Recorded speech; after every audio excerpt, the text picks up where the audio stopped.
Antes de comenzar, primero no quiero que esto sea una conferencia. Esto sea un conversatorio. Un conversatorio entre colegas.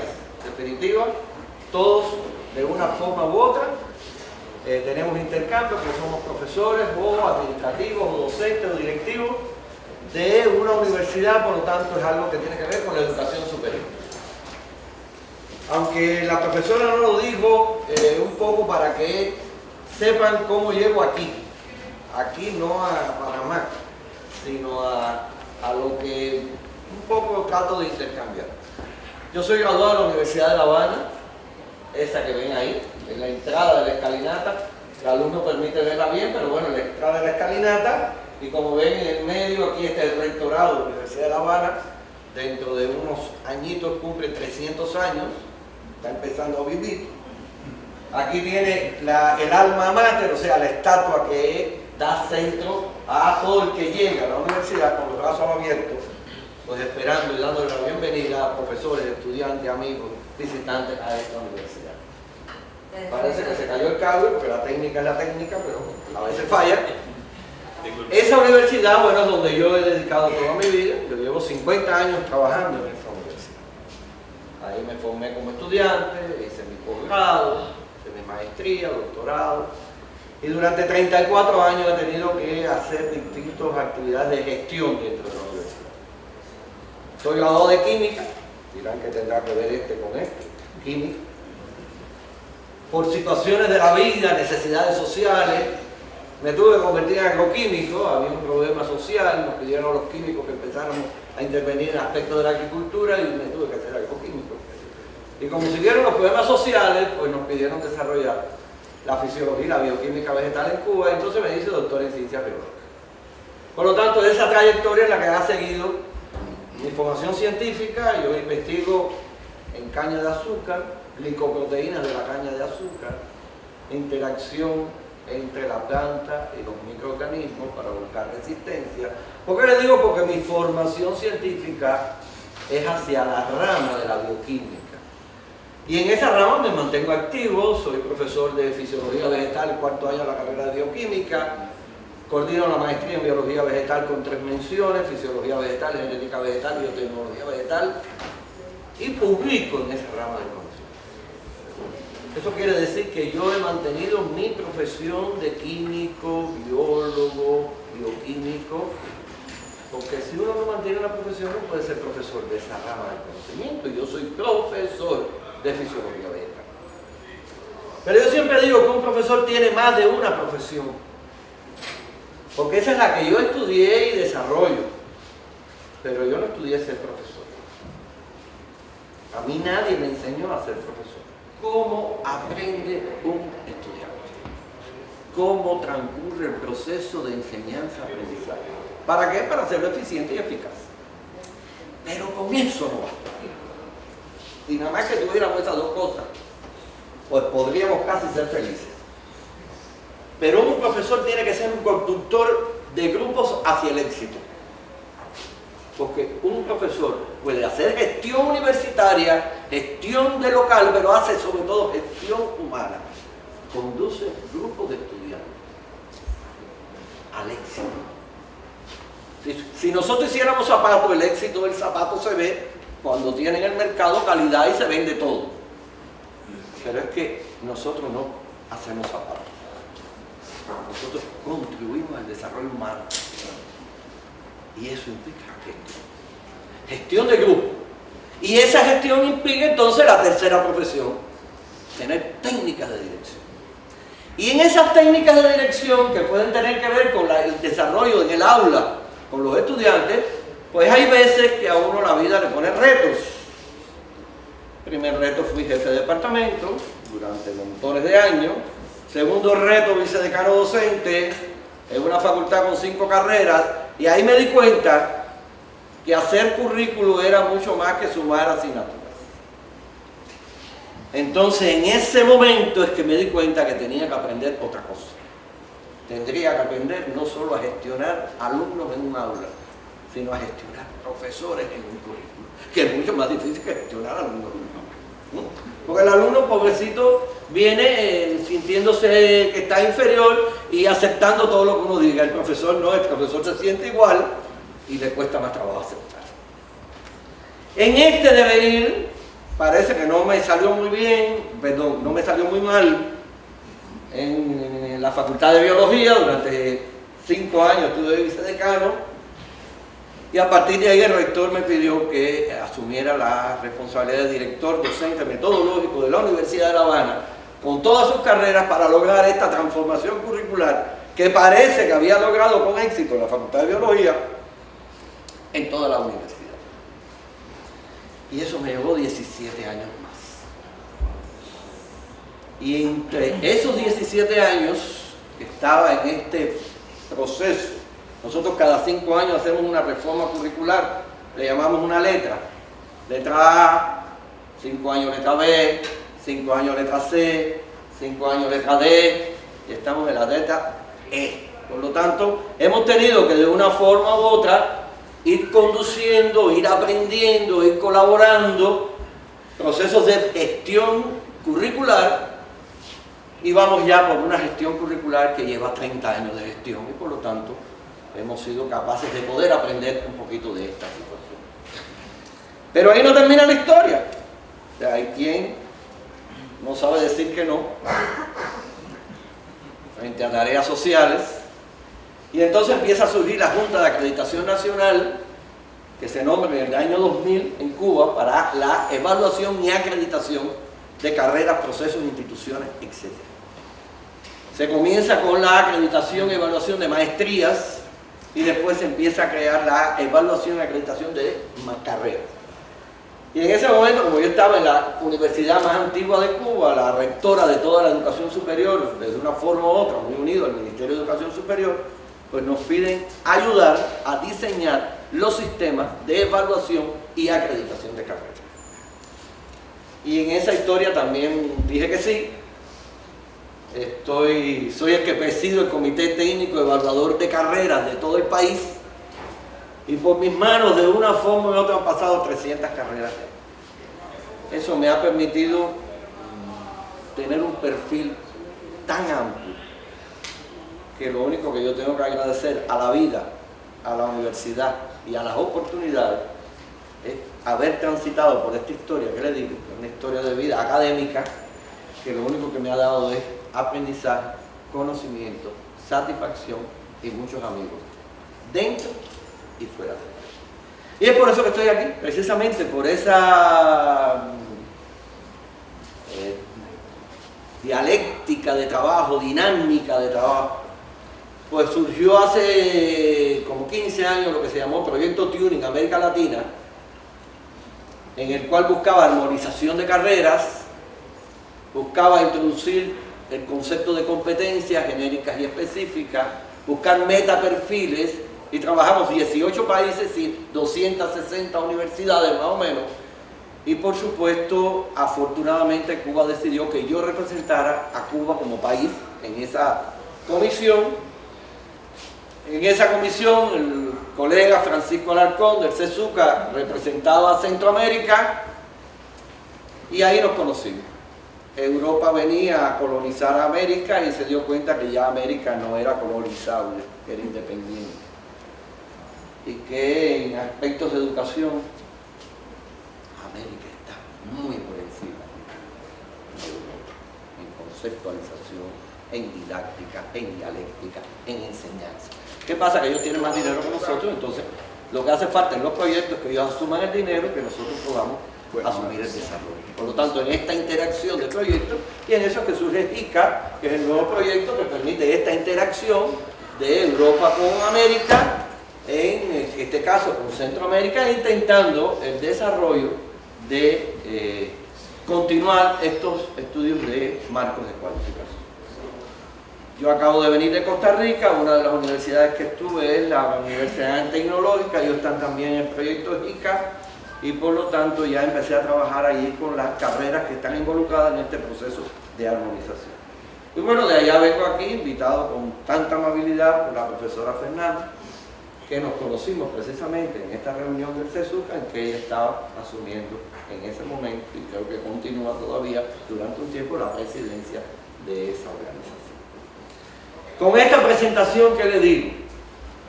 Que yo soy un profesor, yo no soy especialista por formación en lo que les voy a hablar. Ya, yo no tengo doctorado en educación, ni tengo doctorado en currículo, ni me he sentado nunca en un aula a estudiar currículo con ningún especialista, simplemente he hecho camino al andar con mis colegas aprendiendo haciendo. Entonces, ¿qué voy a transmitirles? Pues no teoría, sino caminos. Entonces, ¿cómo es posible buscar caminos para una mejora curricular? ¿Qué quiero decir? Si hay grandes especialistas aquí de currículo, no vamos a discutir conceptos, vamos a buscar caminos. Porque cuando los de ciencias naturales, ciencias humanas, ciencias tecnológicas, nos ponemos a discutir conceptos, no nos ponemos de acuerdo nunca. Y por lo tanto, el problema no es discutir conceptos, el problema es la palabra clave, innovar. Y para innovar hace falta que todos participen. No puede haber una innovación curricular donde 4 personas con una gran calificación y experiencia se reúnan en un cuarto y preparen un nuevo currículum. Y después cada profesor va a seguir haciendo lo mismo que hacía. Porque nadie aprende oyendo, todo el mundo aprende haciendo. Por lo tanto, el punto de partida de hoy es empezar a discutir, a reflexionar cómo podemos todos participar en una mejora curricular a partir de ¿qué? De la experiencia de cada uno de nosotros, de los caminos que hemos caminado cada uno de nosotros y sobre todo de las necesidades sociales de su país. Y entro en el siguiente concepto antes de empezar. Esto no es una receta de un pastel. La receta del pastel es muy fácil. Coge harina, coge huevo, coge agua, coge mantequilla, revuelve, que todo el rato lo pone en un horno a tantos grados centígrados y sale el pastel. El mismo en todos los lugares. A veces no es el mismo porque la harina cambia un poquito y entonces el pastel es un poquito distinto. Pero muy poquito distinto. Esto no es un pastel. Por lo tanto, no traigo una receta. Traigo ideas, caminos. Porque cada país tiene que construir su receta, su camino, sus posibilidades. Porque todo proceso tiene input y output, tiene entrada y tiene salida. Y el input, los alumnos, la tecnología, los profesores, la experiencia de cada país es distinto. Por lo tanto, a mí, ni Cuba le puede decir a ustedes qué hay que hacer. Ni Holanda, ni Alemania, ni España, ni nadie. Ustedes tienen que encontrar su camino, por supuesto. Buscando la experiencia, las mejores experiencias que nos encontremos. Eso se llama buenas prácticas. Y es lo que he intentado yo hacer siempre. Encontrar las buenas prácticas y mejores experiencias de todo el lugar que voy. Por lo cual yo lo único que vengo aquí no es a dar nada. Vengo a aprender. Aprender de la experiencia de cada uno de ustedes para poder enriquecerme e irme con nuevas formas, con nuevas ideas, con nuevas propuestas y con nuevas acciones. Por lo tanto, comienzo el intercambio con una reflexión. La reflexión es, la estructura de las universidades está en el siglo XIX. Seguimos estructurados, rectorados, las facultades, los departamentos, y al final, ¿qué pasa? Que cada profesor sigue actuando como el siglo XX, dando incluso lo dice, voy a dar clases. Ya terminé la clase. ¿Por dónde va? Ya terminé el tema tal. Por lo tanto, la enseñanza el proceso está centrado en el profesor, en la enseñanza. Nadie dice, ya logré que el alumno tuviera todo el aprendizaje necesario con el tema tal. No, ya di el tema tal, di. ¿Y el alumno lo aprendió? Nadie aprende oyendo. Por lo tanto, mientras yo estaba dando el tema, el alumno oía. ¿Y qué hizo con ese conocimiento? ¿Qué acciones hizo? ¿Cómo logró transformar ese conocimiento en aprendizaje? ¿Nos hemos preocupado? ¿Hemos hecho acciones para eso?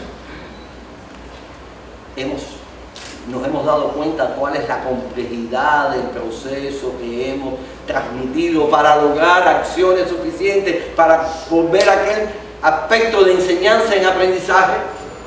A veces sí, pero en la mayoría de las veces no. En la mayoría de las veces estamos tratando de cumplir un programa de horas. Me quedan 2 horas, me quedan 3 horas, ya digo, ya terminé. No, ya terminaste, no, ya empezaste, porque el alumno todavía no ha empezado. Entonces, finalmente, ¿qué es lo que pasa? Que nuestros estudiantes sí están en el siglo XXI. Redes sociales, GPS, toda la tecnología en función de ¿qué hacemos? No quiero que suene un celular en el aula. Total, lo siguen usando entonces escondido debajo. Usemos la tecnología en función del desarrollo de la clase, del grupo, del trabajo en equipo. Y no neguemos la tecnología, porque eso va a ser imposible de negar. Porque si quitamos el GPS, en estos momentos no sabemos utilizar las comunicaciones en el mundo. Por lo tanto, el mundo avanza en todas direcciones. Y ese avance tenemos que introducirlo en la educación. Presentado el problema es eso. Nosotros todos estamos mucho más atrasados que la necesidad, y entonces la pregunta de la actividad de hoy es cómo lograr la universidad del siglo XXI. Entonces, a todos nos une, ya yo me presenté, ustedes no dan tiempo a presentarse todos, pero ustedes son de la rama más bien de la tecnología, del área de las humanidades, del área de las economías, todo eso es lo que tiene que ver con lo que ustedes hacen, pero no es el área de la ciencia básica, como soy yo. Pero todos podemos conversar el mismo idioma. ¿Por qué? Porque todos trabajamos el proceso educativo. Y si todos trabajamos el proceso educativo, nos tenemos que preguntar qué es educar. Me gusta usar la terminología de Martí. Martí es el autor intelectual de la independencia de Cuba cuando éramos colonia de España. Pero ellos son de esos hombres que se adelantan a su época. Maestro, periodista, embajador, pero sobre todo fue ideólogo, buscando la unidad de lo que se llamó en aquella época Partido Revolucionario Cubano para lograr entre todos la independencia de Cuba, que fue la última colonia que se liberó de la metrópoli, ¿no? Y Martí, como un gran educador y un gran profesor, decía: educar es depositar en cada hombre toda la obra humana que le ha antecedido. Eso es lo que hacemos cuando damos una clase, porque la clase no la hemos inventado nosotros, buscamos información. Esa información que es social. Toda información es producto del desarrollo social y por lo tanto nosotros buscamos de una forma didáctica encontrar dentro de esa disciplina, esa asignatura, qué aspectos son los importantes. Es hacer a cada hombre resumen del mundo viviente hasta el día en que vive. Tratamos de mantener una clase actualizada. Lo que pasa es que hoy en día los conocimientos se vuelven viejos 5 años después. Y entonces si lo dejamos en ese contenido actualizado, ¿qué nos pasa? Que lo ponemos a nivel de su tiempo, pero no va a flotar por encima de él. Lo dejamos debajo de su tiempo, con lo que no podrá salir. Nosotros tenemos que prever que la enseñanza tiene que ser buscando lo nuevo, lo novedoso, pero no porque le demos más contenido, no es el último que salió, porque le demos capacidad de aprendizaje para que aprenda a aprender. Y cuando se enfrente a cosas nuevas, él sepa abordarlo. La educación tiene que dar bases orientadoras de aprendizaje como para que lo que aprendió en un contexto lo pueda manifestar, desarrollar, ejercitar en contextos nuevos. Y eso es aprender. Cuando él lo que aprendió en unas condiciones lo puede aplicar en condiciones nuevas, esa persona está preparado para la vida. Por lo tanto, tenemos que partir de la concepción que una universidad es un organismo social que tiene la mayor responsabilidad de crear el futuro. En las aulas universitarias están los futuros científicos, los futuros ingenieros, los futuros economistas, los futuros empresarios, los futuros políticos. Por lo tanto, en nuestras aulas está el futuro del país. Y en ese futuro del país implicará que nosotros contribuyamos a que ese futuro sea mejor que el actual, si ese futuro que se está preparando en las aulas está preparado para la vida. ¿Y qué es la vida? Problemas. ¿Quién no tiene problemas durante su transcurso de la vida? Desde que te levantas tienes problemas. Se me hizo tarde, los niños no se levantaron, el esposo se quedó dormido, se le echó el café en el traje en el momento que iba a salir. Llego al trabajo y apareció hoy, que yo tenía montones de cosas que hacer, apareció el profesor invitado y ahora tengo que dejar lo que tenía y tengo que jugar a otro. Y ahora como yo organizo toda mi agenda.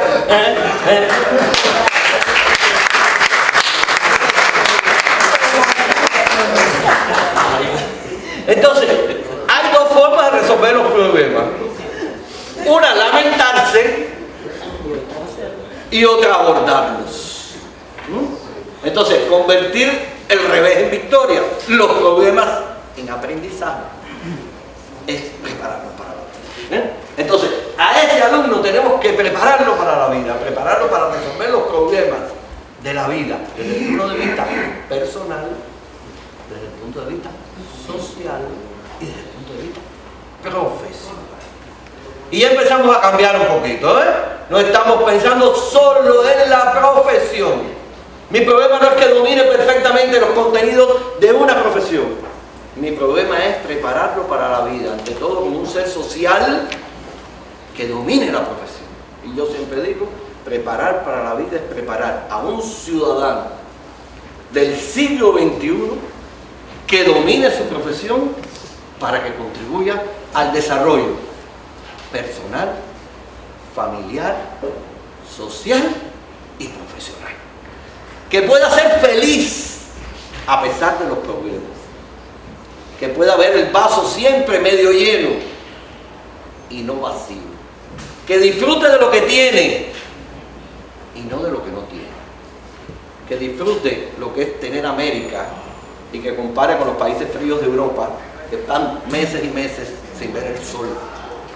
Tener sol, tener agua, tener mar, tener naturaleza y tener verde es ya un privilegio. Pero ese privilegio hay que cuidarlo. Y si no lo cuidamos, lo perdemos. Y eso es ser social. Porque muchas veces siendo profesional, perdemos y destruimos lo que realmente nos hace grandes como seres humanos. Entonces, con esta idea es que vamos a intercambiar en el día de hoy. Entonces, ¿qué queremos en el siglo XXI? Una educación superior de calidad. Entonces, surge un concepto. ¿Qué le vamos a llamar calidad? Pues para hablar de calidad, lo primero es que tiene que haber un cambio de paradigma en la educación superior. Una educación que está tradicionalmente centrada en el profesor enseñando, dando aulas, dando clases. ¿Y qué queremos? Un proceso centrado en el estudiante, en el aprendizaje y sobre todo en su capacidad para aprender. Debido a esto es que se habla entonces de currículos innovadores. ¿Dónde está la innovación? Esto, en transformar la enseñanza tradicional hacia un aprendizaje en el estudiante. O sea, centrar toda la organización curricular no pensando en qué contenido voy a dar, sino qué aprendizaje hay que lograr. Por lo tanto, el contenido pasa a ser un medio y no un fin. O sea, el fin es el proceso de aprendizaje del alumno, no el completamiento de contenidos de las asignaturas.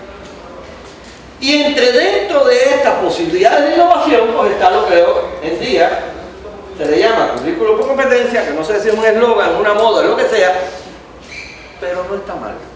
O sea, si sabemos el concepto de competencia en su concepción más abarcadora, como dirían los portugueses, más abrangente, más holística, y en ese sentido es que vamos a intentar hablar de competencias con esta manifestación de competencia en la forma de preparar al hombre para la vida, en lo personal, en lo social y en lo profesional. Por lo tanto, una competencia no es el hacer fácil, sino es la movilización de conocimientos a través de un trabajo individual o social para el logro de resolver los problemas de la profesión y los problemas de la vida. Por lo tanto, es preparar al estudiante para la vida. Entonces, si hablamos de calidad, vamos a hablar de algunos conceptos relacionados con calidad. ¿Cuáles serían las variables que yo tengo que tener en cuenta con independiente de las agencias, de cuáles son las variables que utiliza, de cómo las operacionaliza, de si lo hace a nivel de papel o a nivel de proceso? No critico a ninguna agencia, simplemente digo qué elementos importantes, imprescindibles hay que tomar en cuenta cuando queremos hablar de calidad de una carrera. Y el primer elemento es la pertinencia. Una carrera no tiene valor si no es pertinente. Es pertinente si tiene necesidad social de esa carrera. Por lo tanto, ¿qué me mide la pertinencia? La relación universidad-sociedad. Punto de partida. No puede haber una educación superior de calidad si no tiene un vínculo estrecho con la sociedad. Por lo tanto, encontrar la pertinencia de la carrera es encontrarle la razón de ser de esos graduados de la sociedad. Es encontrar para qué hace falta ese graduado en la sociedad. Es encontrar cuáles son las tareas profesionales que ese graduado tiene que ser capaz de resolver en la sociedad. Por lo tanto, repito, una universidad aislada del proceso social es una universidad que se muere a sí mismo, que se cree a sí misma, que cree que lo sabe todo y que pierde el contacto con la realidad. Ahora bien, después que encontramos para qué esa pertinencia, quienes logran la calidad de un proceso de enseñanza-aprendizaje no son los que hacen currículum, con perdón de la excelentísima rectora, no es el rector. El rector ayuda a la gestión para que esto se viabilice, pero los que hacen el currículum son los profesores. En el día a día de su aula, en el día a día de su intercambio con su grupo de estudiantes, en el día a día de su responsabilidad como docentes, como profesionales, como pesquisadores, como todo, porque ser profesor es mucho más que dar clases. Es un comportamiento ante la vida, es un ejemplo ante la vida, es una forma de lograr que esos alumnos vean en ese profesor las ganas de seguir avanzando y de seguir aportando. Nadie puede mandar a hacer lo que no es capaz de hacer. Por lo tanto, para ser un magnífico profesor, hay que ser un magnífico profesional. Hay que tener dominio de la profesión. Hay que tener dominio de la puesta en práctica de esos contenidos de la realidad. Si no, todo lo demás es un cuento. Repetir los libros y que las clases se conviertan en el índice del libro, hoy en día, en el siglo XXI, con las redes sociales, que tú todavía el profesor no está dando un concepto y tú tienes la posibilidad de entrar en Google y sacar el concepto mejor que lo que está diciendo el profesor, entonces es absurdo centrar la educación en conceptos rígidos. Y sí en movilización de conocimientos para un hacer, para una resolución de problemas, para contextualización. Y eso es lo que el profesor hace que no lo puede hacer en las redes sociales.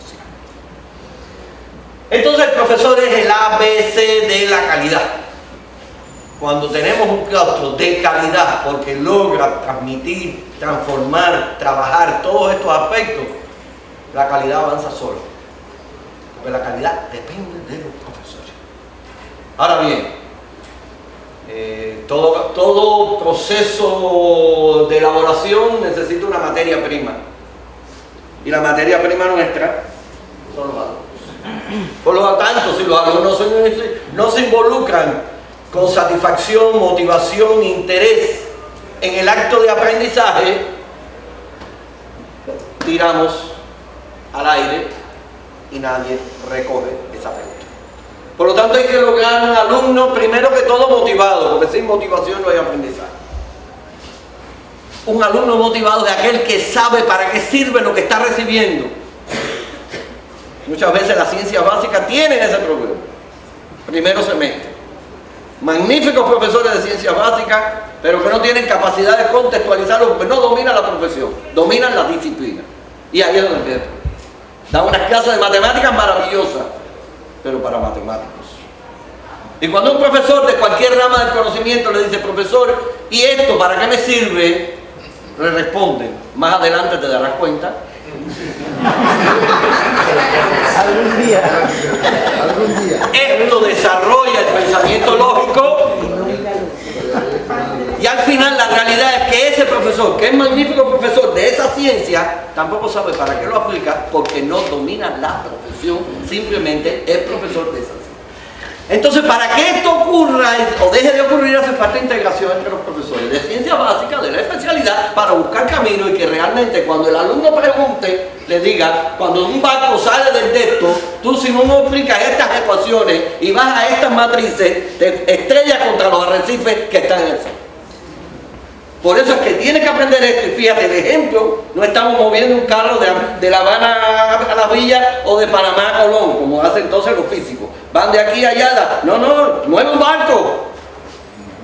No me muevas un auto, porque ellos no van a ser profesores que no van a ser choferes de auto. Entonces, hay que contextualizar para que el alumno vea la importancia y al ver la importancia, se preocupe por el aprendizaje de eso contextualizado.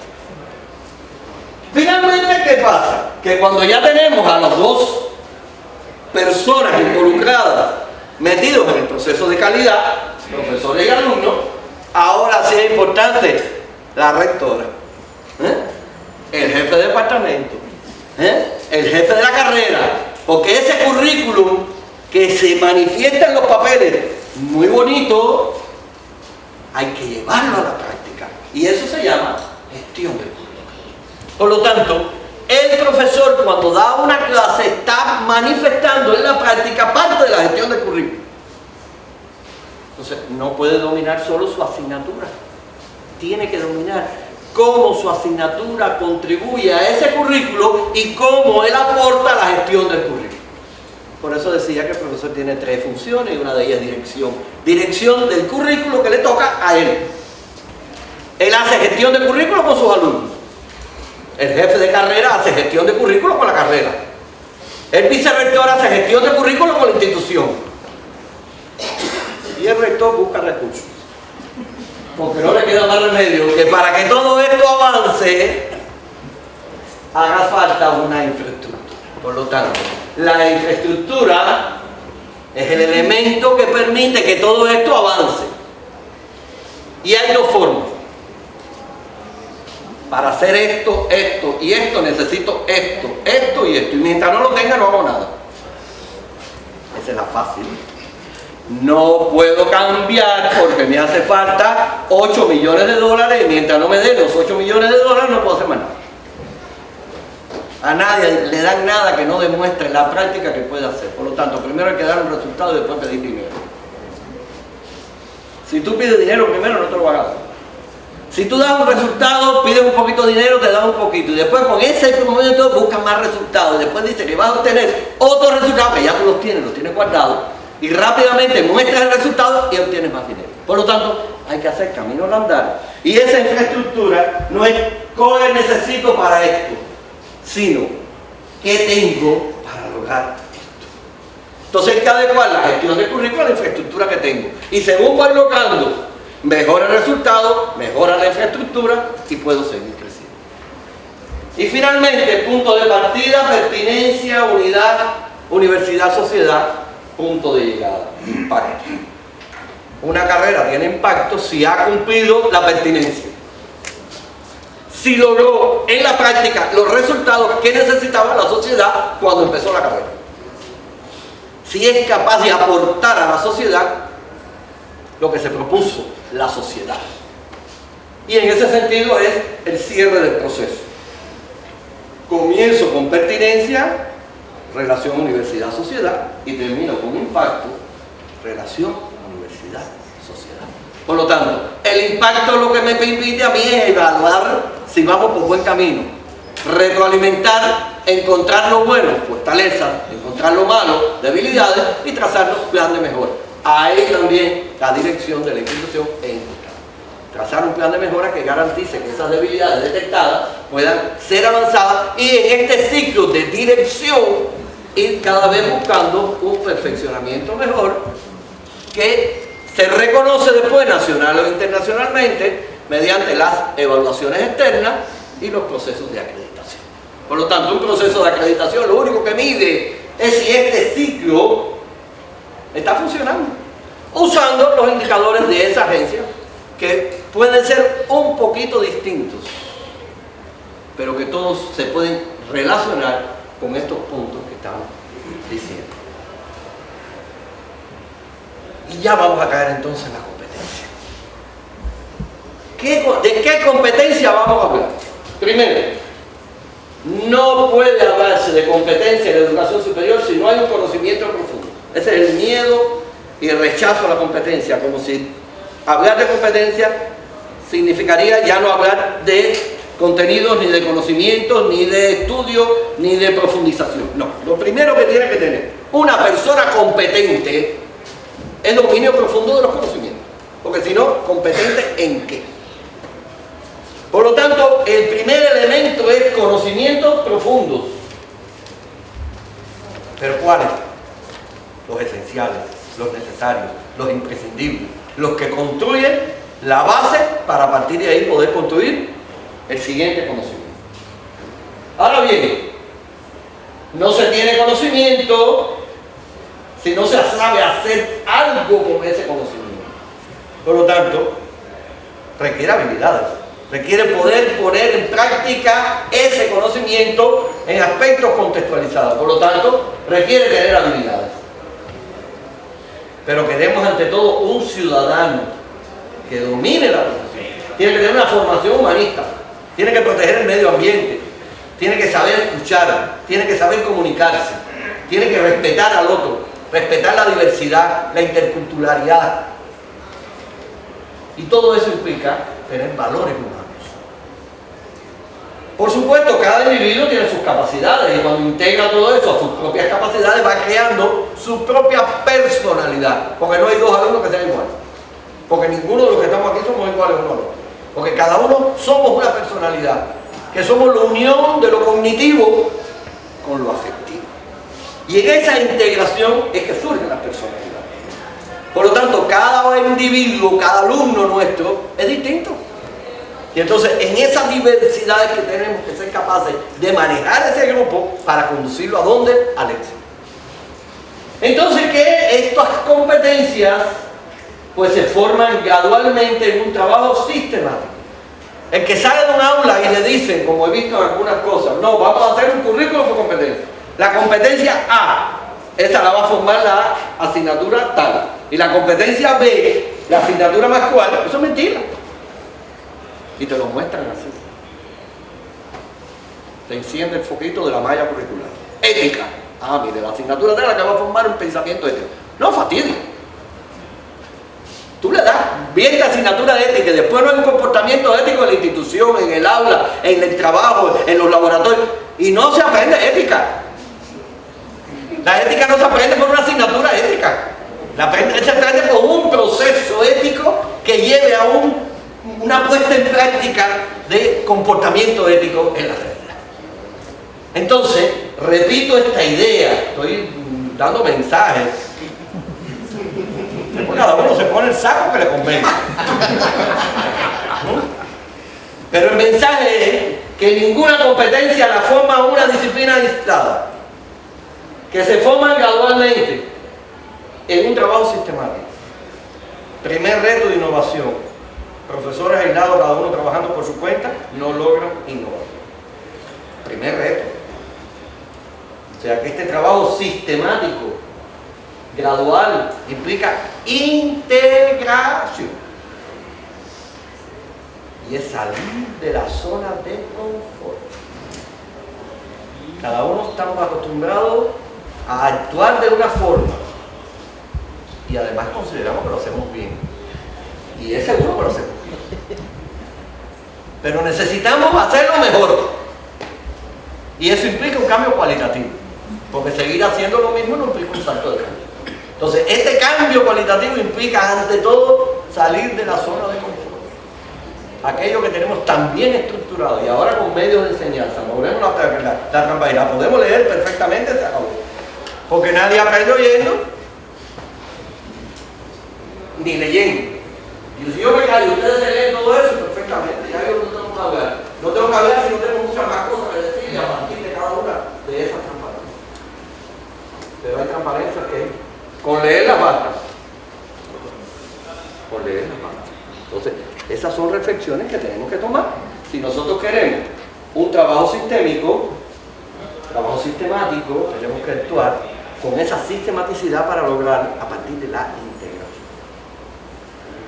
Entonces, pudiéramos generalizar diciendo que las competencias van a ser resultados de aprendizaje. Fíjense que la competencia es para el alumno, por lo tanto, el resultado de aprendizaje.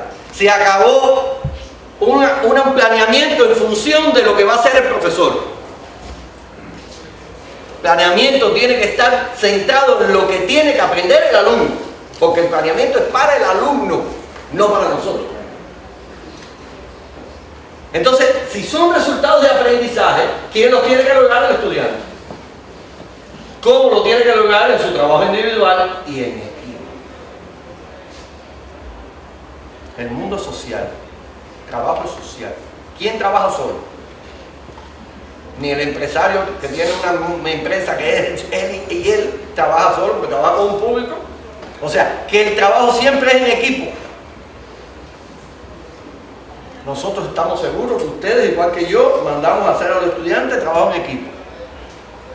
¿Y qué les decimos? Estos 5 van a hacer este trabajo. Uno lo hace, el otro lo firma, el otro lo entrega, el otro va y lo imprime, y el otro pobrecito te estaba con la novia ese fin de semana, pero es amigo de nosotros, que lo firme también.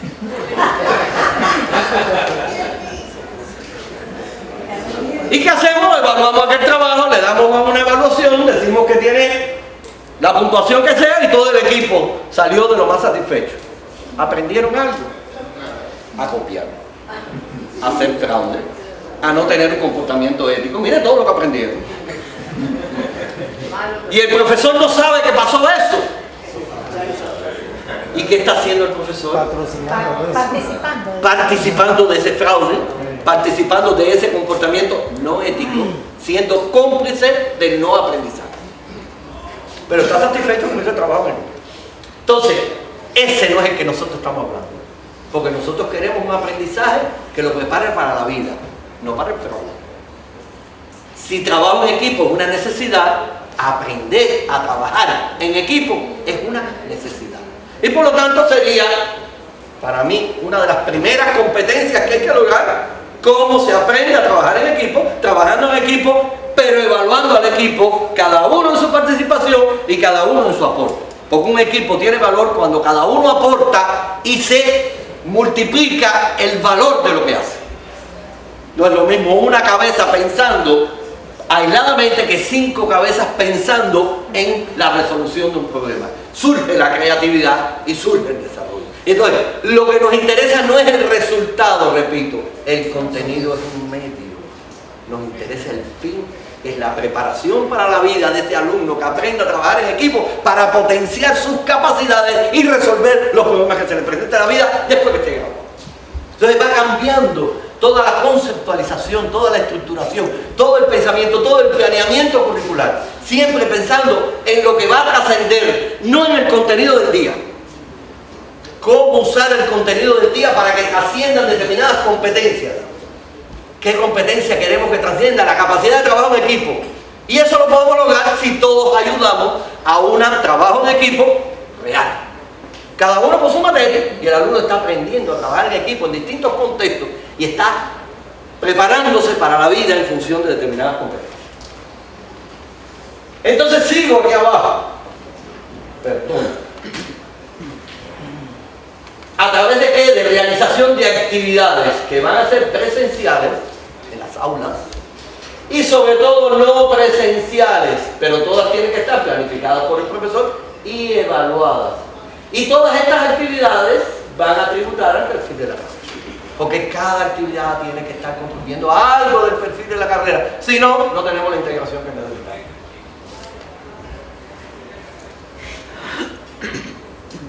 Entonces, este aprendizaje que queremos lograr, ¿qué relación tiene con las competencias? Entonces podemos lograr decir que lo que queremos es lograr un aprendizaje que sea significativo, ¿Por qué es significativo? Porque tenga significación después de graduado, porque sea capaz de aplicar esos conocimientos y esas habilidades en la resolución de problemas de la vida. Y por supuesto, un aprendizaje significativo va a tener distintos grados de relevancia. No es lo mismo cuando el alumno está en primer semestre, que puede empezar ya a lograr determinado aprendizaje con una determinada significación, pero no la total, a cómo ese aprendizaje va creciendo hasta lograr esa significación que lo prepare para la vida. Pues lo mismo ocurre con las competencias. No podemos pensar que la competencia se logra en un momento determinado, en una actividad única. Se va logrando en el transcurso del tiempo y son aprendidas con grados distintos de dominio y eficacia. O sea que una misma competencia se puede ir trabajando todos los semestres y va incrementando el dominio de esa competencia en función de la complejidad de lo que tenemos ahora. Porque educar, ¿qué va a hacer? Repito, formar un ciudadano que domine la profesión. Dominando la profesión, lo que lo tenemos es preparándolo para la vida. ¿En qué? En tres dimensiones: la profesional, la social y la personal. Entonces, ¿qué debe aprender el alumno? Pues los saberes que nos plantea la UNESCO para el siglo XXI. El alumno tiene que saber ser, que incluye saber convivir. El alumno tiene que saber conocer, aprender, porque si cuando termine la mayoría de los conocimientos se vuelve obsoleto en poco tiempo, y para poderse actualizar tiene que volverse a sentar en el aula 5 años más, tendríamos personas de la tercera edad tratando de llegar a un nivel de actualización. Si nosotros logramos que él aprenda a aprender, trascendemos, y cuando aparecen cosas nuevas es capaz de abordarlo, porque él sabe aprender, él sabe buscar. Pero nada de esto tiene valor si él no sabe hacer. Por lo tanto, el alumno lo que tiene es que aprender a hacer a partir de un saber conocer y siempre con un comportamiento que lo identifique como ciudadano de su país. ¿Esto qué implica? Pues desarrollar competencia. Por lo tanto, cuando hablemos de competencia, estamos hablando que en la competencia estamos integrando los tres saberes y estamos intentando que estos tres saberes se pongan en práctica para el desarrollo de una profesión. Formar competencia, entonces, ¿qué quiere? ¿Qué requiere? Primero, integración de asignaturas. Si vemos que es algo paulatino, si la competencia requiere integración de saberes, pues requiere también integración de contenido de la materia. ¿Qué requiere? Modificación del proceso de enseñanza. Necesitamos que un estudiante activo, aprendiendo a través de métodos activos, en un aprendizaje proactivo que lo prepara. No es el alumno sentado en el aula viendo, es el alumno reflexionando, trabajando en equipo, buscando información, discutiendo, debatiendo. Es ese alumno del siglo XXI, incluso usando las redes sociales para hacer un trabajo en equipo. Y finalmente, si cambiamos el proceso, tenemos que cambiar cómo evaluar. Queremos evaluar, entonces, no solo contenidos, sino tenemos que evaluar competencia. Y la competencia implica comportamiento, capacidades y un hacer. Por lo tanto, si intentamos decir que estamos cambiando, innovando, y al final las evaluaciones son memorísticas, de repetición de conceptos, todo lo que hemos hecho lo echamos a la basura al final. Porque el alumno aprende cómo lo va a evaluar. Y cuando sabe cómo lo evaluará, se prepara para que lo evalúen. Y no se prepara para aprender. Por lo tanto, si la evaluación no implica aprendizaje, no repetición, la memoria es parte de la inteligencia, pero no es la inteligencia. Los memoriones que hay veces que hay alumnos que en la vida sacan magníficas notas porque tienen una memoria privilegiada y después en la vida son unos fracasos. Porque con la vida, con memoria solamente no se camina.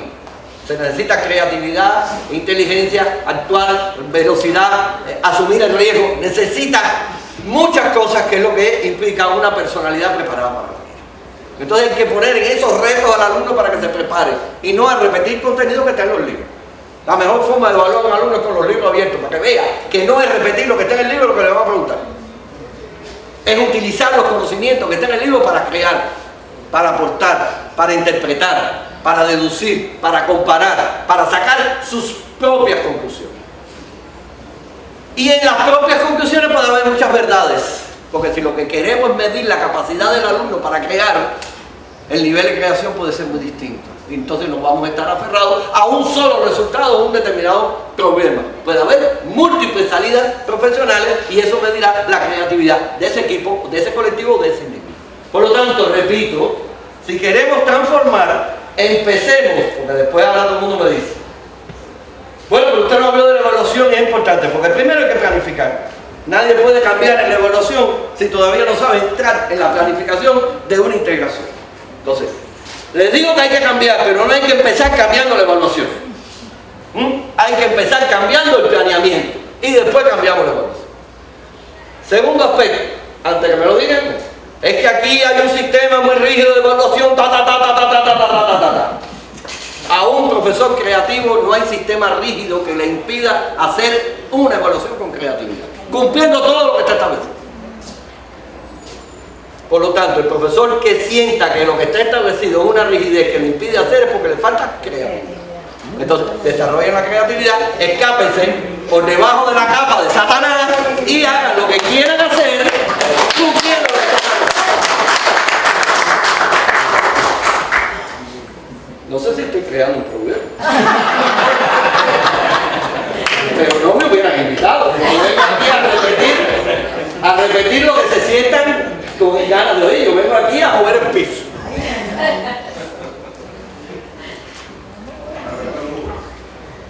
Entonces, seguimos. Aquí viene un esquemita que es muy bonito. Vamos a pensar en la asignatura. Cada uno se ubique en su asignatura. Y vamos a pensar en teoría de la actividad. ¿Qué significa teoría de la actividad? Para dominar un determinado objeto de estudio hay que interactuar con ese objeto de estudio. Porque a mí me hablen de, no sé, la conducción de la navegación de un barco, yo no tengo ni la menor idea, porque fuera de montar un barco para pescar, no he hecho más nada. Yo no tengo ninguna responsabilidad. Por lo tanto, porque me lo cuenten yo no lo entiendo, yo tengo que hacerlo. Y en ese hacer es que voy empezando a conocer el objeto de estudio. ¿Bien? Por lo tanto, punto de partida. ¿Qué resultado yo quiero lograr cuando mi asignatura termine? Punto de partida es mirando la asignatura como un todo. No tema, no es el índice de la asignatura. Es la razón de ser de esa asignatura. Y un profesor no puede encontrar la razón de ser de su asignatura si no sabe cuál es la razón de ser de esa asignatura en el currículum. Por lo tanto, ya la asignatura no puede estar sola. Está relacionada con algo de más proyección. Que a eso llegaremos. Yo voy de lo que ustedes conocen a lo que posiblemente conozcan, pero a lo mejor no lo han reflexionado como yo se los traigo. Por lo tanto, punto de partida, que es el resultado de esperar. Ese resultado lo convertimos en objetivos de aprendizaje. Y por supuesto, ¿qué competencia puede contribuir a formar la disciplina? Fíjense que hay una diferencia. Entre el objetivo de aprendizaje le toca a la disciplina y contribución a la competencia, porque no se forma una competencia por una disciplina aislada, ¿no? Pero puede contribuir a determinadas competencias. Y eso es lo que yo quiero lograr cuando termino toda la disciplina. Para lograr eso, ¿qué hago? Encontrar un contenido, el objeto de estudio. Y buscar la interacción de mi alumno con ese objeto de estudio para que ese objeto de estudio se convierta de un objeto de estudio desconocido a un objeto de estudio conocido. Y para lograr que un objeto de estudio desconocido se convierta en conocido, ¿qué hay que hacer? Interactuar con ese objeto. Y esa interacción se logra a partir de acciones. Por lo tanto, el profesor tiene que planificar qué acciones tiene que hacer ese alumno con ese objeto de estudio para lograr esos objetivos que persigue. Y esas acciones están en función de los métodos y actividades que él tiene que planificar. Todo el mundo sabe que el aprendizaje es social. los que saben más de esto que yo, ¿saben? Vygotsky son el desarrollo proximal, como uno ala al otro, y en ese alar pues van creciendo. Por eso es tan importante el trabajo en equipo, cuando no es el equipo que mencionamos otra vez, que uno hace y el otro copia. Cuando realmente el equipo trabaja, esa interacción logra uno alar al otro, y entre todos crecen. Esto, por lo tanto, para lograr que este objeto de estudio pase de un objeto desconocido a un objeto conocido, tiene que haber interacción con el objeto individual o en equipo. Y por supuesto, por eso es que no es copiable lo que hago yo de lo que hacen ustedes, ni en ninguna de las dos direcciones, va a depender de las condiciones externas de cada carrera. O sea, las condiciones externas van a limitar o preparar el tipo de actividades y de acciones que podemos hacer. Cuando eso ocurre, el alumno va obteniendo un resultado. Y yo establezco un sistema de evaluación que me compara lo que yo quería lograr con lo que va logrando el alumno. ¿Para qué? Para ajustar el proceso. Por lo tanto, la evaluación me permite comparar lo que planifiqué con lo que estoy logrando, y por lo tanto requiere criterios de evaluación. Sin criterios e indicadores de evaluación que cumplan los objetivos que perseguíamos y las competencias, la evaluación es algo que va por su lado y el proceso va por otro. Pero todo esto no es lo que yo quiero. Esto es simplemente teoría del aprendizaje, conductismo, didáctica. Cómo se relacionan los distintos componentes de un proceso de aprendizaje. Que tiene objetivo, método, objeto, sujeto, aprendizaje, evaluación. Planifico, organizo, ejecuto y evalúo. Dirección. Esa dirección aplicada al proceso docente, didáctica. Y por lo tanto, hasta ahí no hay nada nuevo. ¿Qué pasa? Que todo esto no es un fin, que hasta ahora es lo que ha sido. La evaluación es un fin para lograr el objetivo, y ahí me quedé, cada profesor aislada. Yo lo que quiero es que a partir de esta transformación del objeto en un objeto conocido, él también se transforme, porque va logrando bases orientadoras de la acción que les puede aplicar en otras condiciones. Va logrando un aprendizaje significativo y desarrollador que lo prepara para aprender toda la vida. Y esto es lo importante. Este es el medio para lograr esto. Cada asignatura es un medio para lograr esto. Y esto no se logra sin la integración. Es el aprendizaje que trasciende, que lo aprende en un contexto y lo puede aplicar en contextos nuevos. Eso es aprendizaje. Aquí ya se me quedaron asustados. Ni se ríen, ni aplauden. Ya están en shock, en el primer shock. En el primer shock. Entonces, ¿cuál es la etapa crítica de todo esto? Ahora ustedes van a ver que ya empiezan a relajarse. La etapa crítica es la interacción sujeto-objeto a partir de acción. Estas acciones son las que logran la transformación.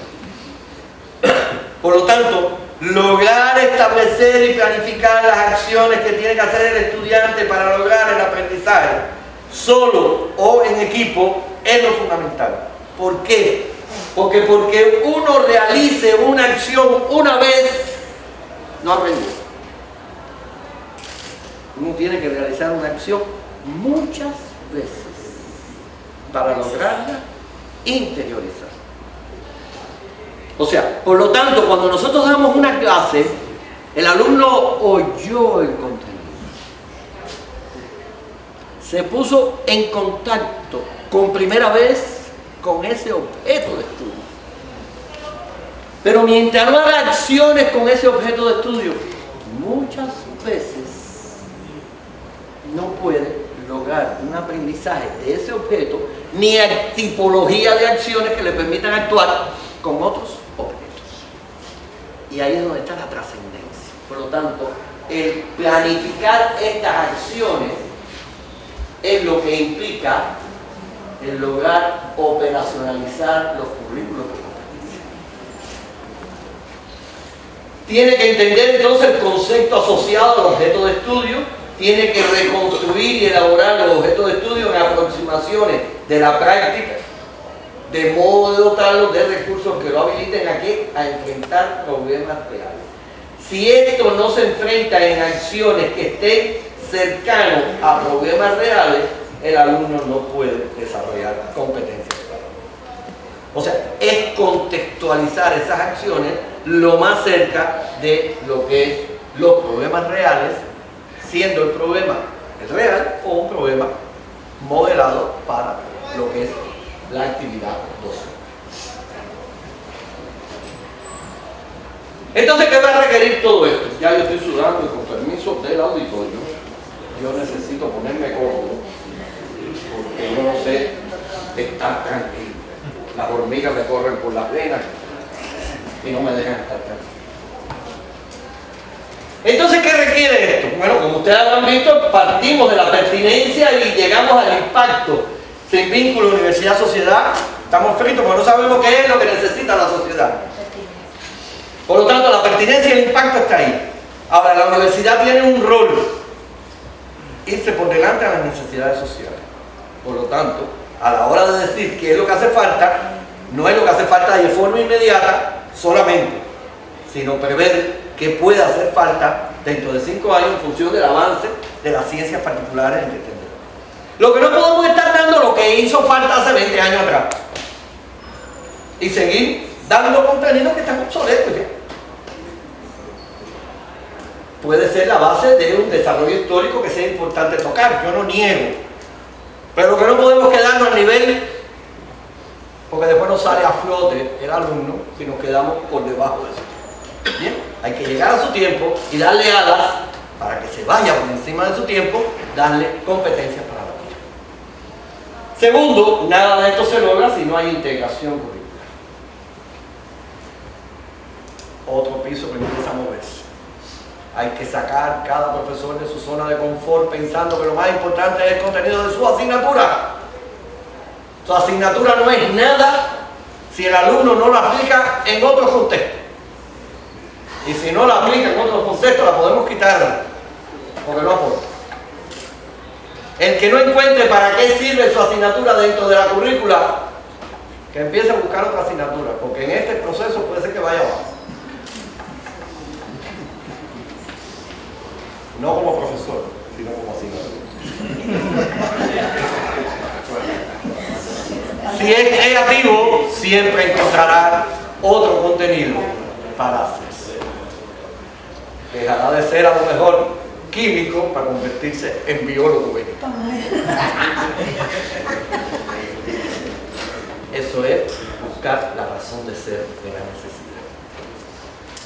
Y ver que si de verdad tenemos nosotros las competencias necesarias, siempre somos capaces de poder aprender cosas nuevas. ¿Por qué? Porque tenemos lo más importante, las competencias para aprender. Entonces, toda esta transformación requiere que no haya un currículo totalmente rígido. Hace falta determinada, como dirían, juego de cintura, o sea, determinada flexibilidad para poder intercalar aspectos novedosos, evaluaciones integradoras, evaluaciones de varias disciplinas juntas buscando una evaluación integradora, una práctica que movilice determinada competencia. O sea, hay que ir encontrando esa flexibilidad curricular sin que sea un laissez-faire, que cada uno haga lo que le dé la gana. ¿Bien? Muy distinto es flexibilidad curricular a yo hago lo que me dé la gana. Yo siempre digo, cada profesor puede hacer lo que le dé la gana, siempre haga lo que tiene que hacer. O sea que el contenido y el para qué de su asignatura está establecido. Ahora, ¿cómo lograr las acciones? Como le dé la gana, siempre y cuando lo logre.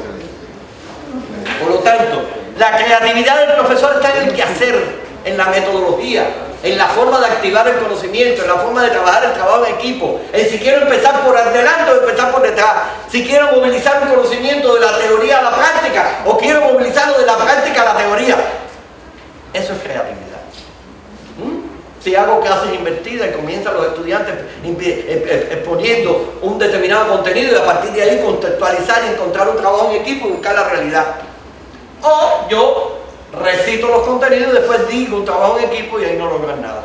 ¿Por qué? Porque el alumno oyó una recitadera que ya lo que hace es repetirla y no construye el concepto. O sea, eso es creatividad y eso es libertad de cátedra. Lo demás es libertinaje. Y eso solo lo puede lograr el dueño de la universidad. Que si lo hace bien, tendrá éxito. Y si no, la universidad irá al fracaso. O sea, que esto es un trabajo de equipo. En ninguna fábrica que produzca un producto, cada uno puede hacer lo que quiera, porque el producto no sale. Esto es una fábrica que construye productos que son más difíciles que cualquier producto material. Porque es construir inteligencia, desarrollo de capacidades, contribuir a la formación de una personalidad, construir un comportamiento social. Y eso implica, entonces, mucha creatividad. Entonces hay que lograr una modificación de la enseñanza tradicional, esa que hacemos todos los días durante 50 años. Se acabó. Y el otro elemento es que si el estudiante es el que tiene que aprender haciendo, hay que pensar no solo en el tiempo del profesor, sino en el tiempo que requiere el estudiante para aprender y desarrollar las acciones que le permiten lograr la competencia. Entonces ya pasa a ser, no solo, esta asignatura tiene, no sé, 2 horas de aula semanales durante 16 semanas, 32 horas, ¿no? Y para esas 32, ¿qué acciones va a hacer el alumno para poder aprender? 150, entonces esa asignatura no tiene 32, tiene 32 de horas del profesor, pero el alumno requiere 250. Y a lo mejor otra que también tiene 32, requiere 32, porque es simplemente una asignatura de base y que no requiere una construcción de trabajo posterior muy grande. Y entonces empieza a cambiar el concepto de horas. Las horas de aula es una cosa y las horas de aprendizaje son otras. Y ahí es donde surgió el concepto de crédito de referencia latinoamericano para poder hacer comparaciones en función de la complejidad y de las horas que necesita el estudiante para aprender, para lograr realmente ese aprendizaje de esa competencia. Y es algo que posteriormente pudieran empezar a pensar, pero también esto es poner la carreta delante de los bueyes. Evaluación, crédito, todo esto después que tengamos una conceptualización lograda. Pero estamos en el momento de mover el piso. Estoy trabajando en motivación por el cambio. O los motivos lo hacen, o después vendrán los ejecutivos con el latiguillo a tratar de conducir el proceso. Pero este proceso es un proceso bello.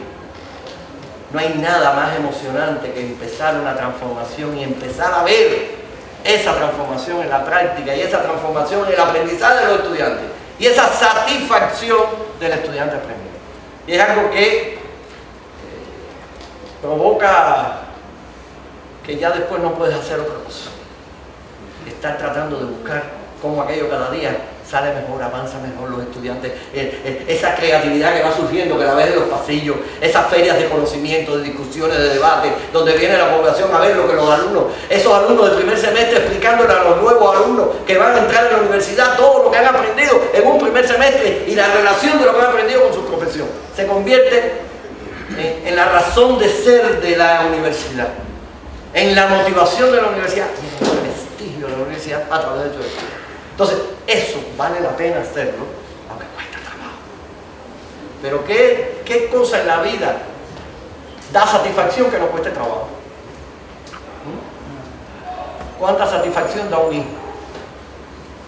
¿Y cuánto trabajo cuesta criar a un hijo? ¿Se termina? No se termina. No se termina. Mi mamá tiene 98 años y yo sigo siendo el niño. Y cuando el niño lo llama, la mamá un día está preocupada qué le pasó al niño. Y el niño tiene 70 años y la mamá 98. Porque es para toda la vida. Entonces es así. Estos nuestros niños. Este es nuestro niño. O sea, la creación de esto, en la transformación de esto y verlos después en la realidad desarrollándose como seres humanos profesionales de éxito y que aportan a la sociedad. Seguimos. Entonces aquí está. Construcción de este nuevo currículo. tiene que ser primero tarea de todos. Ya se dan cuenta que esto, cada uno por el lado no puede. 4 en un cuarto haciendo el currículo tampoco. ¿Por qué? Porque cada uno después va a seguir haciendo lo mismo, no porque no quiera, sino porque no sabe qué hay que hacer. Todos deben conocer las características del currículo propuesto y para qué está cada disciplina y cada asignatura. Cada profesor tiene que conocer las competencias, tiene que contribuir a desarrollar. ¿Y con qué contenido? Y cada profesor tiene que conocer con qué otras asignaturas se va a integrar en esta integración horizontal y verticalmente en esta matriz. Retos.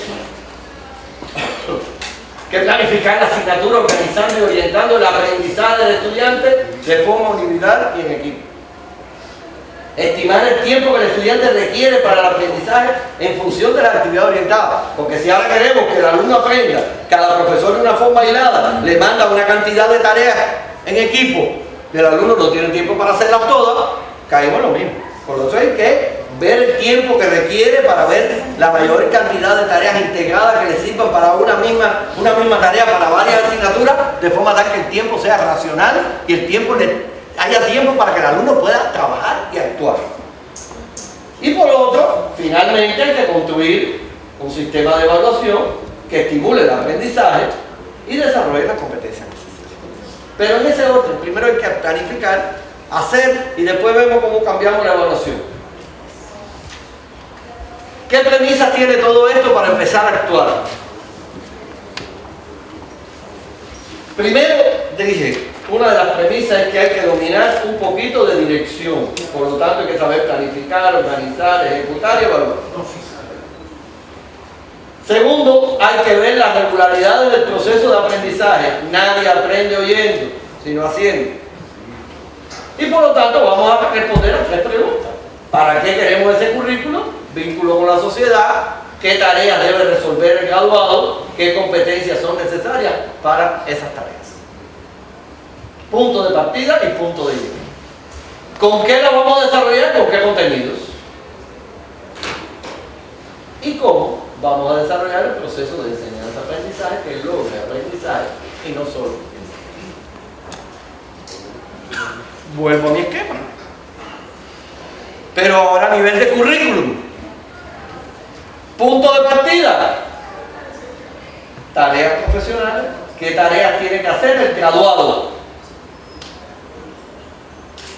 Cuando salga de la carrera, ¿qué es lo que él tiene que hacer en la práctica productiva? En la sociedad. Punto de partida y punto de llegada. ¿Con qué objeto de estudio se va a caracterizar esa carrera? ¿Cuáles son los campos de acción que caracterizan la forma de actuar de ese egresado para resolver esas tareas? ¿Y en qué y dónde va a realizarse esas tareas? Por lo tanto, a partir de las tareas encontramos los campos de acción, las esferas de actuación, establecemos un proceso de evaluación para ver si el currículum va avanzando, porque lo que queremos es que este aprendizaje significativo y desarrollador garantice el desarrollo de las tareas de la profesión. Entonces, cuando hablamos de acciones, lo que estamos es intentando lograr ir fortaleciendo y estableciendo los campos de acción que caracterizan a esa profesión en contextos semejantes a donde tiene que ejercerse la profesión, que son las esferas de actuación. Entonces, esto está en portugués porque no me dio tiempo a cambiarlo, porque además el esquema está hecho ya todo junto y no podía cambiar puntual, pero se entiende. Por lo tanto, partimos de las tareas de la profesión, encontramos los campos de acción y las esferas de actuación. Teniendo en cuenta campos y esferas, definimos el objeto de la profesión. Y teniendo en cuenta todo esto, encontramos las competencias básicas y específicas con las cuales vamos a trabajar. Y teniendo todo esto, es que definimos el primer nivel de sistematicidad, el perfil de la profesión.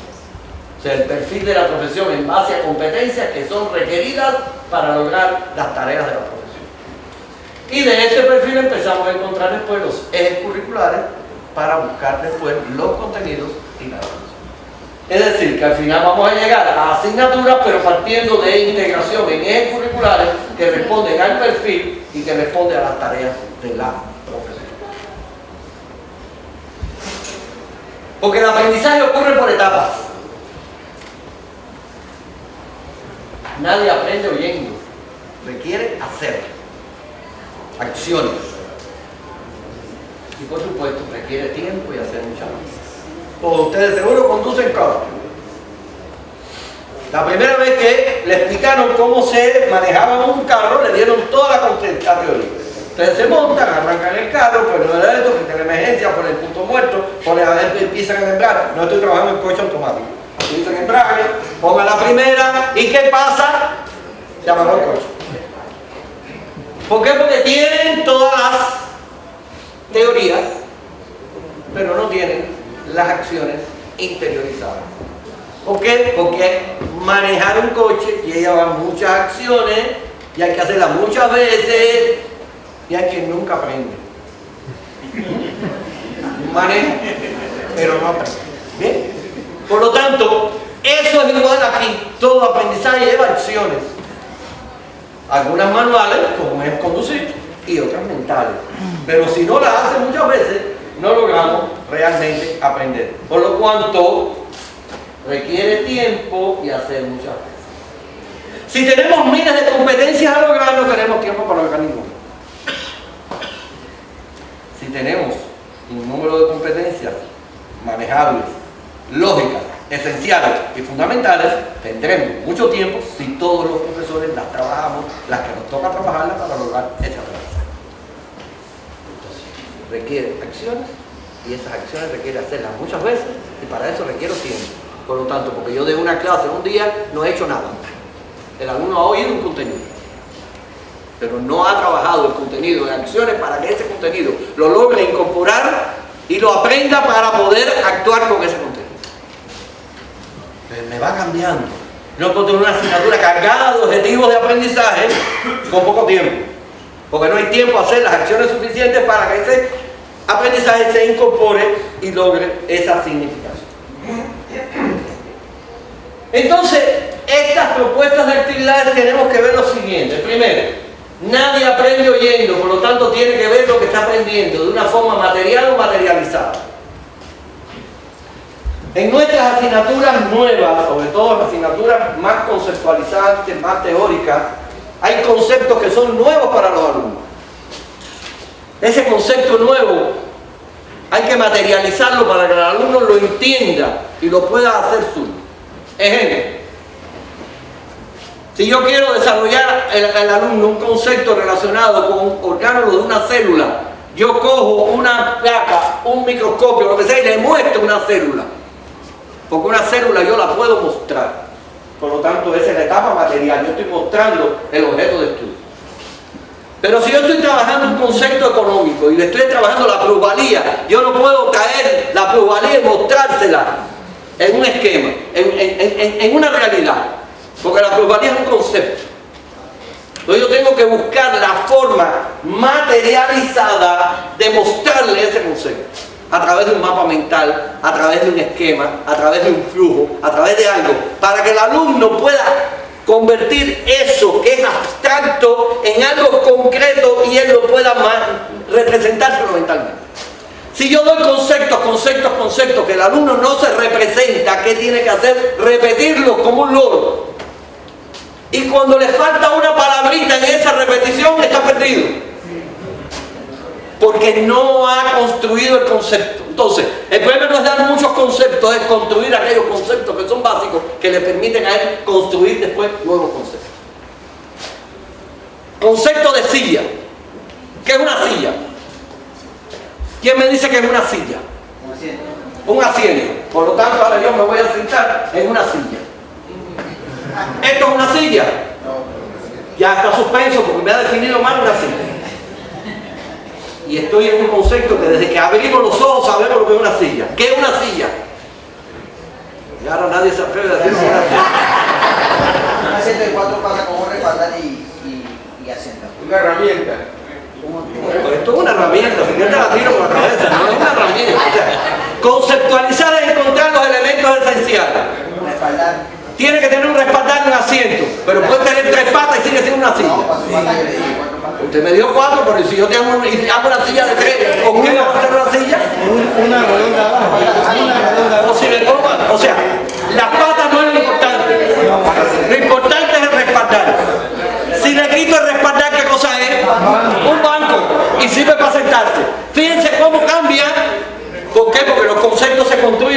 socialmente.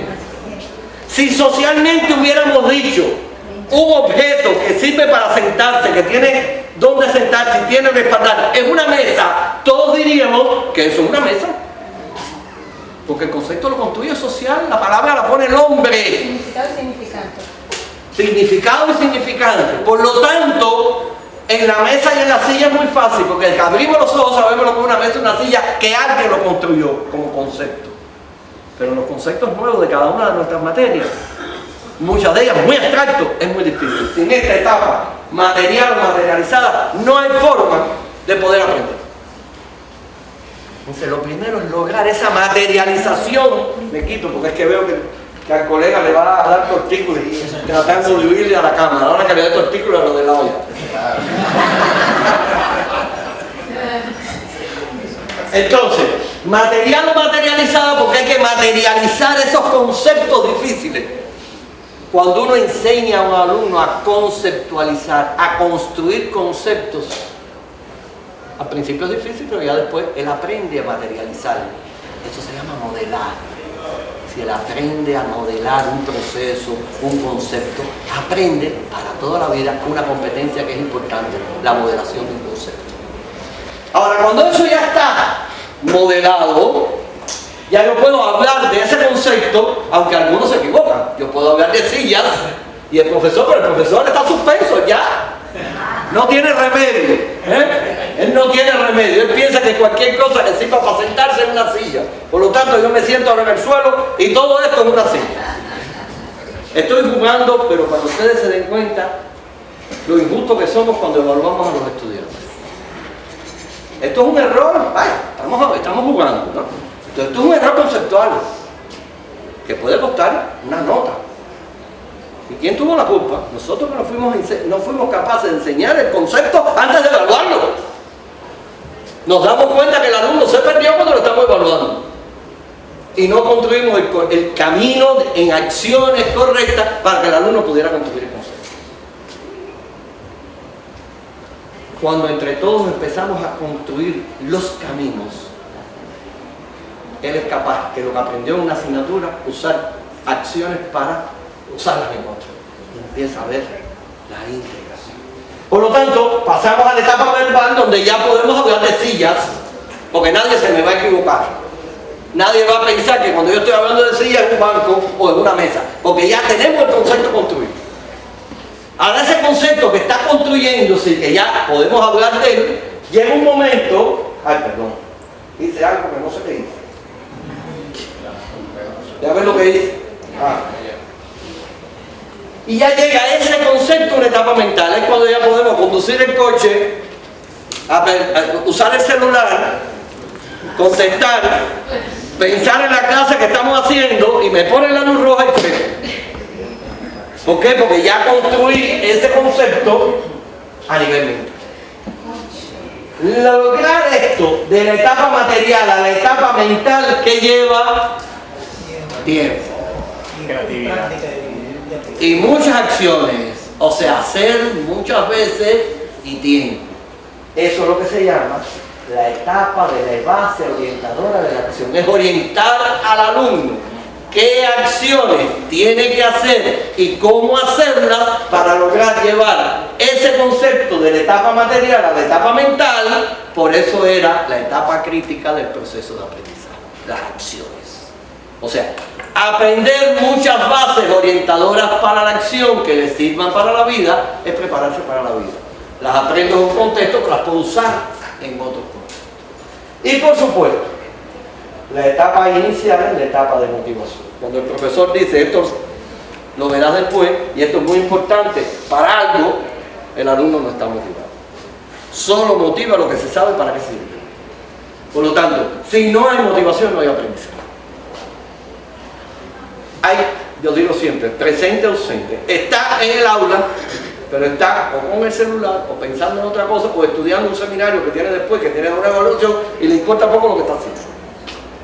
Porque no hay motivación por la necesidad de lo que estoy haciendo, y él después lo repite y más nada, porque es una repetición de un contenido que está en el olvido.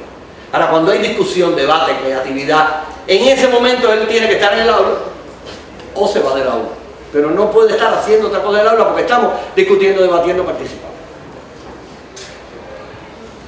Entonces, este currículo por competencia va a requerir, primero, la sistematicidad. Segundo, la integración.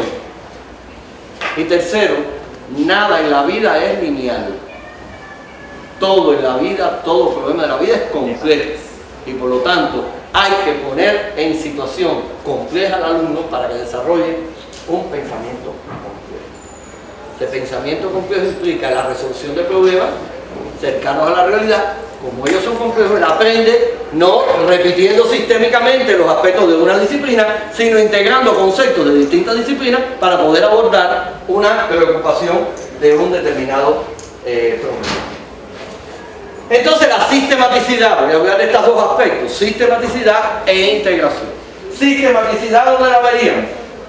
Partimos de las tareas de la profesión, encontramos campos de acción, esferas de actuación, objetos de la profesión y de ahí definimos el perfil de competencia, a donde queremos llegar. Y para eso después encontramos los ejes disciplinares que me permiten desarrollar este perfil de competencia. Fíjense que no he hablado todavía de ninguna disciplina. Estoy contextualizando para que no se fajen unos con otros todavía. Yo quiero más, pues otro pastor. No. Estamos creando a dónde queremos llegar. Y después vamos a buscar los caminos para llegar. Y después que se quedó sin asignatura, pues estudia ahora. Nadie se queda sin nada. Aquí todo el mundo cuenta. Aquí lo que siempre faltan. Hacen falta más. No menos. Así que nadie tenga miedo de que va a quedarse sin asignatura.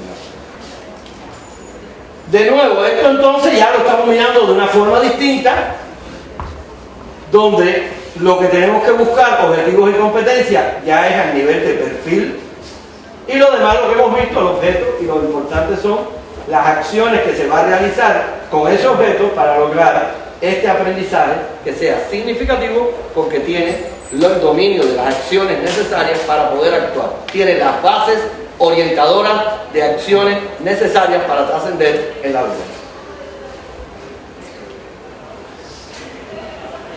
Enfoque en sistemas, tenemos entonces que ese perfil pues tiene determinados subsistemas donde están los ejes disciplinares, componentes, unidades y actividades de aprendizaje, que en definitiva serían las clases.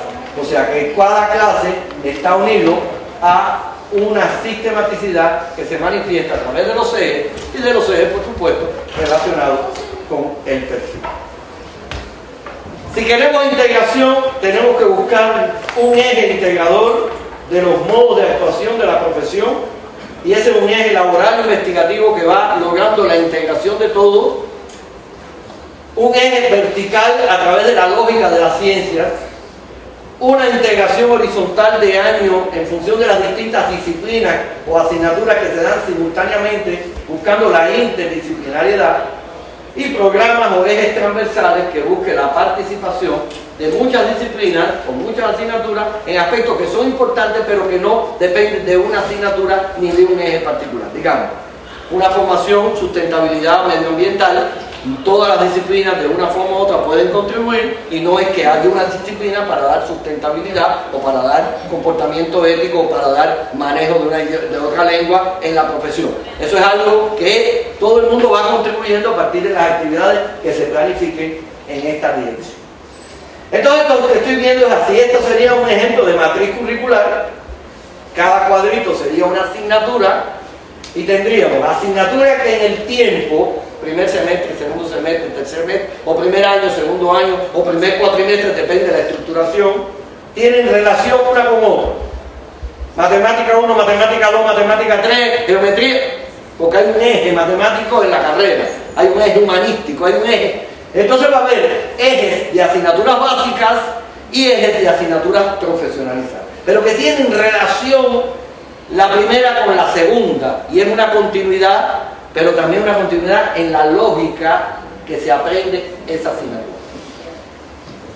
Pero lo más importante es que va a haber asignaturas de distintas lógicas que se dan simultáneamente y que tenemos que buscar la relación entre ellas, una a una, dos a una, en la interdisciplinariedad. Pero que todas se manifiestan a partir de un eje integrador que va corriendo semestre a semestre o año a año y que es el que logra la mayor integración diciendo qué es lo que puede ser capaz de hacer un alumno cuando termine todo primer año, cuando termine todo segundo, cuando termine todo tercero, cuarto, para cuando llegue al final sea capaz de resolver las tareas de la profesión que están en el perfil. Eso no se logra si no hay integración, y estas tareas que se van logrando de año en año es el eje integrador, que es la forma de manifestarse en la práctica laboral o investigativa, real o modelada, la forma de ir construyendo las tareas de la profesión en una construcción sistémica y poco a poco en función de la complejidad. Cambio fundamental en toda innovación es encontrar este eje, encontrar esta integración, porque esta es mucho más fácil. Es la que normalmente se le llama relaciones, etcétera, etcétera, relación de una con otra, una continuidad de otra. Esta es más fácil. La compleja es esta y la compleja es esta. Pero sin eso no hay innovación curricular, no hay formación de competencias, no hay integración, ni hay nada de lo que hemos dicho. Por lo tanto, pensamiento sistémico e integrador constituye la base de la elaboración de un currículo por competencia. Sistematicidad desde el perfil hasta el aula, integración horizontal, vertical, transversal y un eje integral. Por otro lado, el estudiante no es una tabla rasa, que a veces nos creemos. El estudiante posee vivencias, experiencias, y su personalidad es una unidad de lo cognitivo y lo afectivo. Si solo nos preocupamos por lo cognitivo, no lograremos transformar esta personalidad. La enseñanza requiere afecto. Y afecto no quiere decir que bueno eres y te dejo hacer. Afecto significa cercanía. Esa cercanía significa también regaño en el sentido, eso no es correcto, así no lo hiciste bien, llamar la atención, pero con cercanía. Yo te llamo la atención no para humillarte, yo te llamo la atención porque yo quiero que tú seas mejor. Este equipo no trabajó bien por esto, por esto, por esto, por esto, por esto. Y este equipo puede hacerlo mejor. Y nosotros le vamos a dar una tarea para que lo puedan demostrar que lo puedan hacer mejor.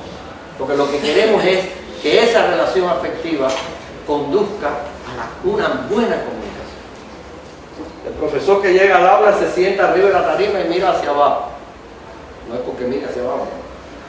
Y los hay en el mundo todavía que dicen, aquí la nota máxima es la mía. ¿Cuál es la mayor satisfacción que puede tener un profesor? Que todos sus alumnos salgan bien, pero salgan bien porque han logrado el aprendizaje necesario. Entonces el que dice yo estoy aquí y ustedes son los siervos de la plebe, no logra la comunicación afectiva que hace falta para poder trascender como educación. Entonces el aprendizaje hay que centrarlo, como les decía, en la construcción de bases orientadoras de la acción. Que partiendo de casos particulares, que son las vivencias, se vean regularidades, lo común y lo esencial. Cuando logramos muchas bases orientadoras sobre lo esencial de la profesión, el alumno está preparado para la vida, está preparado para enfrentar conocimientos nuevos, está preparado para aprender a aprender, porque tiene herramientas de aprendizaje construidas como competencia. Todo esto, mientras más cerca de la realidad ocurra, más contribuye a este pensamiento completo. O sea, hay que lograr que todas estas actividades estén en situaciones próximas a la realidad, de forma de incrementar la transdisciplinariedad en el entrelazamiento de saberes. Eso es lo que va logrando un pensamiento complejo. ¿Por qué? Porque los problemas de la vida son multidisciplinarios y son complejos. No valemos con que al alumno lo estemos evaluando de forma separada y después cuando llega a la vida se traumatiza y te dice, empecé a aprender cuando empecé a trabajar.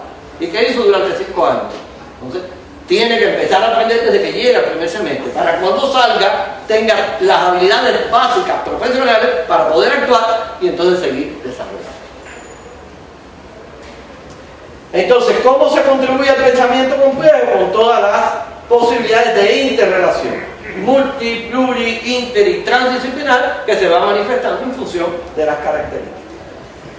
Entonces esto es algo que estoy haciendo en Brasil y me está dando muy buenos resultados y yo se los propongo.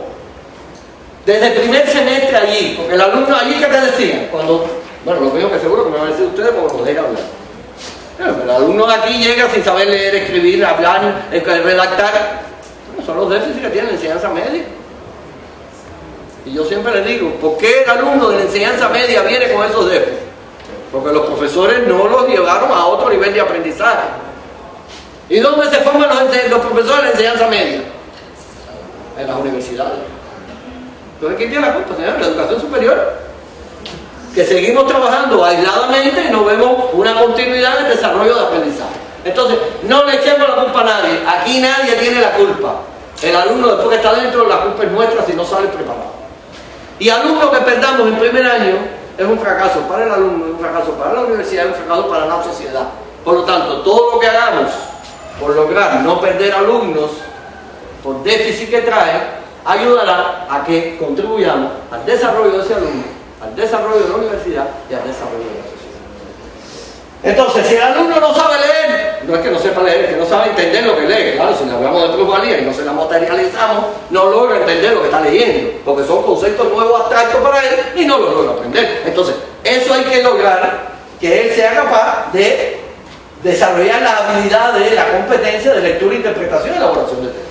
Trabajemos todas las asignaturas del primer semestre, cada uno con su contenido, y cuando pasa el segundo semestre, él ya lo sabe leer. Modelar procesos, modelar conceptos, porque si no sabe modelarlo, lo tiene que repetir de memoria. Entonces, enseñemos a modelar un proceso. Resolución de problemas, todo en la vida es problema. No es problema matemático ni físico, son problemas. Problemas sociales, problemas económicos, problemas. Él tiene que leer un problema y ser capaz de encontrar qué le preguntan. Muchas veces el alumno suspende porque no entiende lo que le preguntan, porque no sabe enfrentar un problema.